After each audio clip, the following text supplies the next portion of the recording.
CSK இந்த வருஷம் youngsters நிறைய பேர் இருக்காங்க. ஸோ இந்த வருஷம் சிஎஸ்கே தான் கப்பு பார்ப்போம்.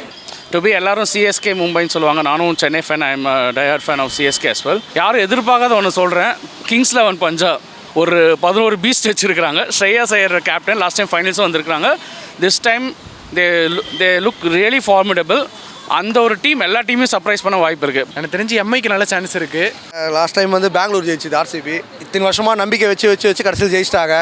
அது ஒரு ப்ராப்ளமாக முடிஞ்சிச்சு. ஸோ இந்த வாட்டி நம்ம தொடர்ந்து எல்லாம் ஜெயிச்ச டீமே ஜெயிக்காமல் யாரா புதுசாக டீம் ஜெயிச்சா நல்லாயிருக்கும் நாங்கள் எதிர்பார்க்குறோம். எனக்கு ஒரே ஒரு ஆசை தான், சார்பட்டா பரம்பரை படத்தில் சொல்லுவார் பாருங்க, அதை வின் பண்ணிவிட்டு கப்பு அடிச்சுட்டு 6வது கப்பு அடிச்சுட்டு நம்ம தாண்டா 5வது, இதுக்கு மேலே 6 கப்பு நம்ம எவனுக்கிட்டே இல்லைடான்னு சொல்லிட்டு அந்த இடத்துல உயிர் போனால் போதும்னு பாருங்க இந்த சார்பட்டல். அந்த மாதிரி ஒரு மோட்டில் இருக்கிறோம்.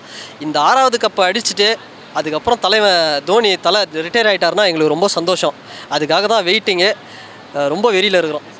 உண்மைதானே, அவர் 60 வயசில் 70 வயசுனாலும் வந்து எங்களுக்கு அவர் ஸ்டேடியத்துக்கு வந்துட்டு போனால் போதும். இப்போ நாங்களாம் வந்து இந்த இன்னமும் ஐபிஎல் பார்க்குறோன்னா காரணம் ஒன்று தோனிக்காக மட்டும்தான், வேறு யாருக்காகவும் கிடையாது. இன்னொன்று சொல்கிறேன், இன்டர்நேஷ்னல் மேட்சே பெருசாலாம் பார்க்குறதில்ல. ஒன்லி இந்த ஐசிசி வேர்ல்டு கப் தான் பார்க்குறோம். அது என்றைக்கு தோனி ரிட்டையர்மெண்ட்டு அதில் வந்து பெருசாக பார்க்குறதே இல்லை. ஏன்னா யாரோ வராங்க போகிறாங்க, நம்மளுக்கு தோனி தான், தோனி தவிர்த்து வேறு இல்லைன்ற மாதிரி ஆயிடுச்சு. இதை கேட்டால் ஆன்டி இண்டியன்னுறாங்க, உனக்கு வந்து டீம் மேலே பாசம் இல்லை, தோனி மேலே தான் பாசம் அப்படின்றாங்க. அதனால் விசில் போடுங்க, தோனிக்கு விசில் போடுங்க இந்த வாட்டி. Sarvana Elite Gold and Diamonds.